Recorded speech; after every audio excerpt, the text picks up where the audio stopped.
चोर ओटी भरल्याशिवाय सांगायचं नसतं कुणाला. चोरोटी म्हणजे? म्हणजे चोरून भरायची ओटी.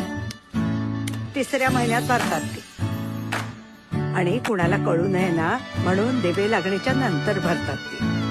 अगं 3ऱ्या महिन्यापासून बाळाचे अवयव तयार व्हायला लागतात. डोळे, नाक, कान, हात, पाय सगळ्याला आकार यायला लागतो. बाळ स्थिरावतं म्हणून मग 3 महिने होईपर्यंत कुणालाच सांगायचं नाही. हो, आणि एकदा की चोरोटी भरली की सगळ्यांना सांगायला मोकळ्या पण.